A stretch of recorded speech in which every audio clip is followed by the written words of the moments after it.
butuh mic nggak Ustaz?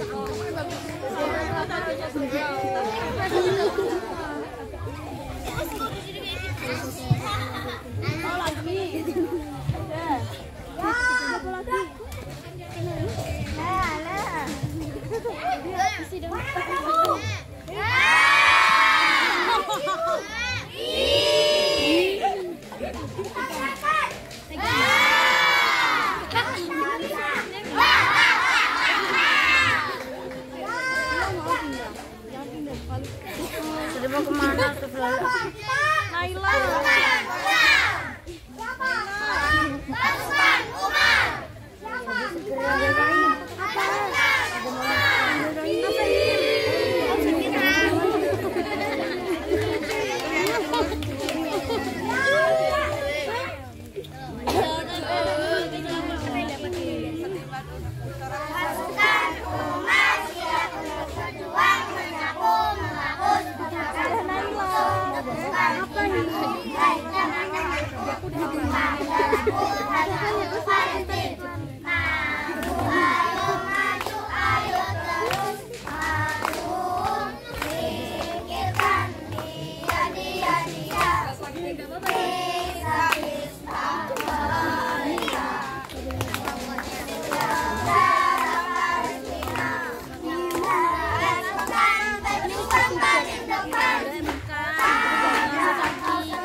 Imut banget sih Aziz.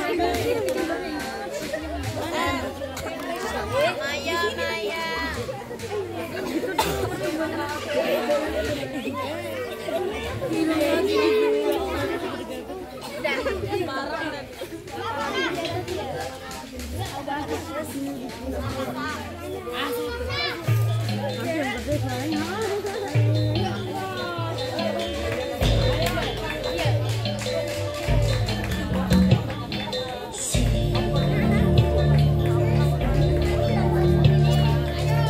Menampilkan pertunjukan dari tim Umar bin Khattab, pentas drama Pondok Pesantren Darul Quran Al Haramain Kendal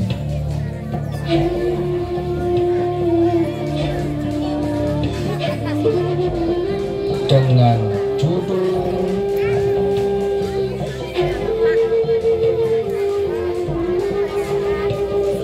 Keislaman Umar bin Khattab.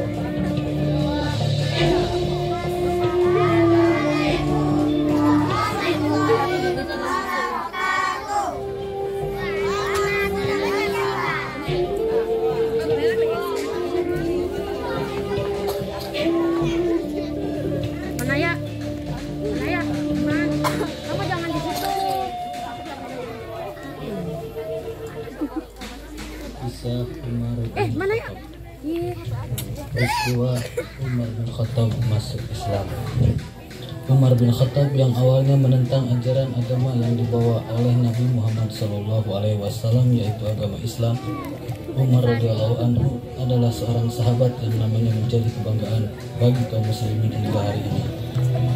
Namanya dapat menyebabkan iman menjadi meningkat dan dapat menggetarkan hati orang-orang kafir sejak 1300 tahun yang lalu hingga saat ini. Sebelum memeluk Islam, ia selalu menentang Nabi SAW dan mengganggu kaum muslimin. Pasti maaf guys, sampah. Kita tolong. Pada suatu hari, orang-orang kafir Quraisy bermusyawarah untuk menentukan siapa di antara mereka yang bersedia membunuh Rasulullah Shallallahu Alaihi Wasallam. Hai tuan-tuan semuanya, kita berkumpul di sini untuk membicarakan masalah yang begitu berat yang harus kita selesaikan. Masalah apakah itu? Yaitu siapakah yang bersedia membunuh Muhammad bin Abdullah. Saya siap melakukannya. Ya, memang engkaulah yang pantas melakukannya, Umar.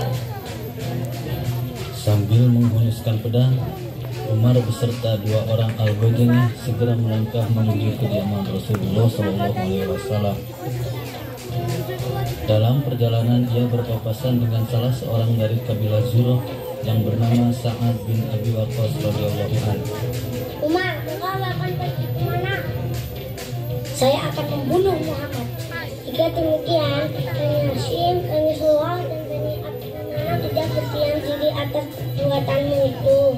Mereka pasti akan menuntut balas. Oh, nampaknya kamu pun telah meninggalkan agama nenek moyang kita. Ya, saya memang telah masuk Islam. Kalau demikian, saya akan membunuhmu terlebih dahulu. Tunggu Umar. Baik, engkau mengurus keluargamu dulu. Saudara perempuan dan suami juga telah memeluk Islam. Benarkah berita itu? Apabila hal itu tidak benar, maka kepalamu akan terlepas dari tubuhmu dan dijadikan tempat minumku. Kalau kamu tidak percaya, langkahlah ke rumah saudara perempuanmu sekarang. Mendengar hal itu, Umar segera meninggalkan Sa'ad dan pergi menuju rumah saudara perempuannya. Ketika itu, di rumah saudara perempuan Umar ada sahabat Ka'bah, adik Umar dan Ali. Dengan menutup pintu dan jendela, mereka membaca ayat-ayat Al-Quran. Sedangkan dalam perjalanan, wajah Umar kelihatannya begitu marah pada keluarganya. Buka pintunya. Sepertinya itu suara Umar yang sedang marah. Iya, itu suara Umar. Maka Ka'bah segera bersembunyi karena ketakutan, dan adik Umar membukakan pintu buat Umar.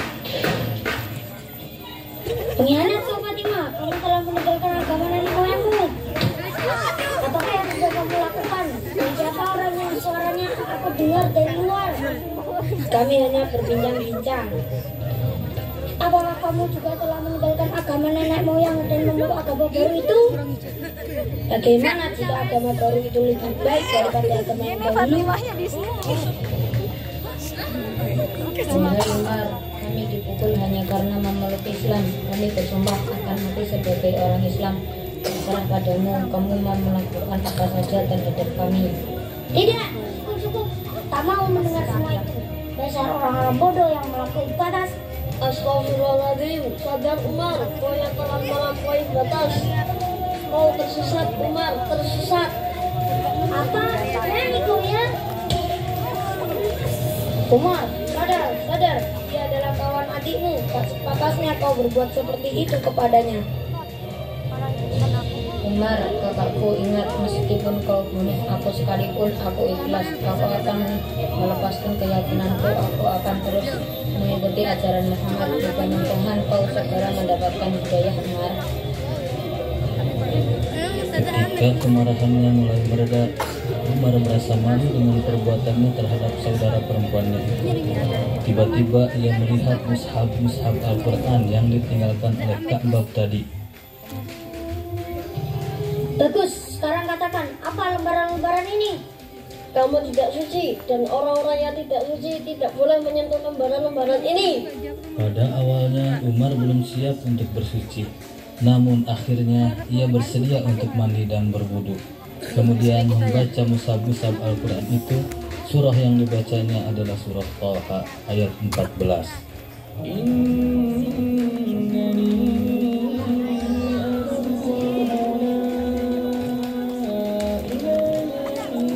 Setelah Umar membaca surah ini, hatinya tiba-tiba merasakan sesuatu yang tidak pernah ia rasakan. Tuhan, ampunilah aku yang hina dan sombong ini. hamba melampaui batas. Selama ini hamba telah menyekutukanmu.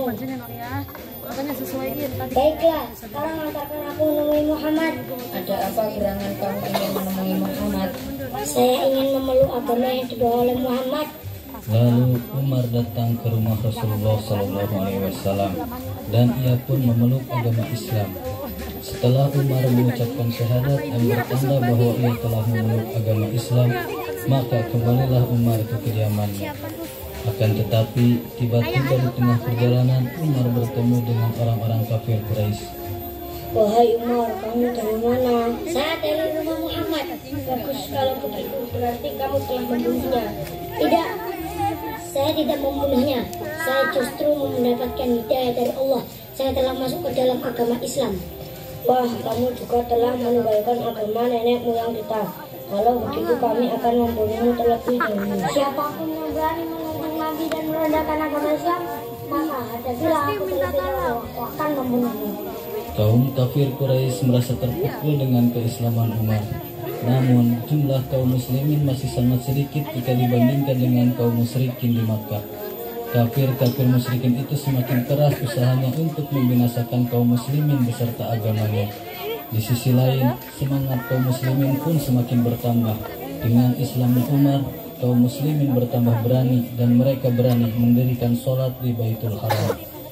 Umar menjadi Khulafaur Rasyidin melalui wasiat yang diberikan oleh Khalifah Abu Bakar sebelum meninggal pada 8 Jumadil Akhir tahun 13 Hijriah. Pada masa kekhalifahan Umar berhasil memperluas wilayah Islam dengan menaklukkan wilayah yang sebelumnya dikuasai oleh dua kerajaan besar, yaitu Persia dan Romawi, wilayah Syam, Mesir, dan Irak, di mana wilayah Syam adalah negara Palestina. Suatu ketika, pada saat sholat subuh di Madinah yang diimami oleh Khalifah Umar, seorang budak yang bernama Abu Lu'lu' menusuk dengan belati yang diberi racun.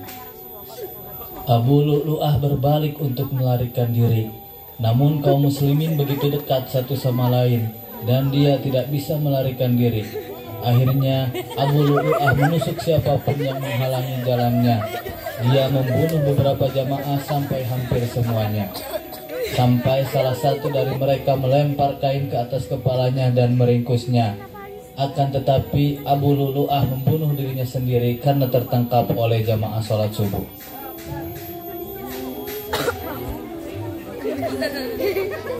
Umar menyuruh para jamaah untuk menyelesaikan sholat subuh karena matahari akan segera terbit.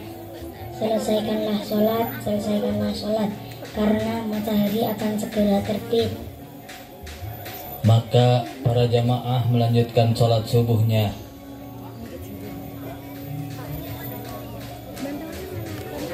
Para sahabat tahu kalau Umar mau meninggal. Umar menyuruh utusan ke rumah Aisyah untuk menanyakan apa boleh Umar dikuburkan di dekat makam Rasul dan Abu Bakar. Wahai saudaraku, tolong pergi ke rumah Aisyah untuk menanyakan apa boleh saya dikuburkan di dekat makam Rasulullah dan Abu Bakar. Baiklah, saya akan ke rumah Aisyah. Lalu utusannya pun pergi untuk menanyakannya. Dan kembalilah utusannya tersebut untuk mengabarkannya ke Umar. Wahai Umar, engkau diperbolehkan untuk dimakamkan di sebelah makam Rasulullah dan Abu Bakar. Tolong kembalilah ke rumah Aisyah untuk menanyakan lagi. Lalu utusannya pun pergi untuk menanyakannya lagi.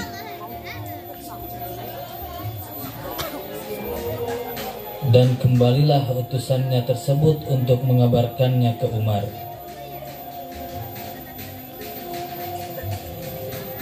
Wahai Umar, engkau diperbolehkan untuk dimakamkan di sebelah makam Rasulullah dan Abu Bakar. Lalu Umar meninggal dengan senyum bahagia di wajahnya.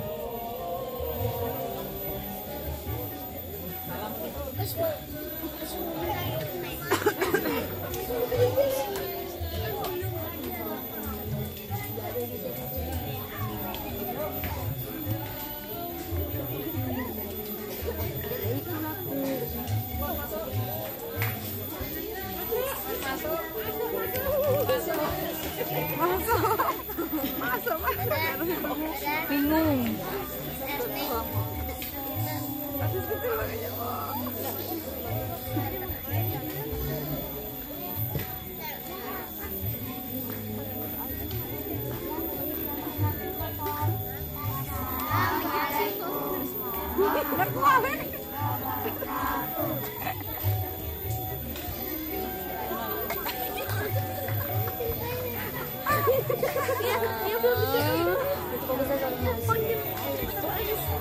Kelas? Ini udah.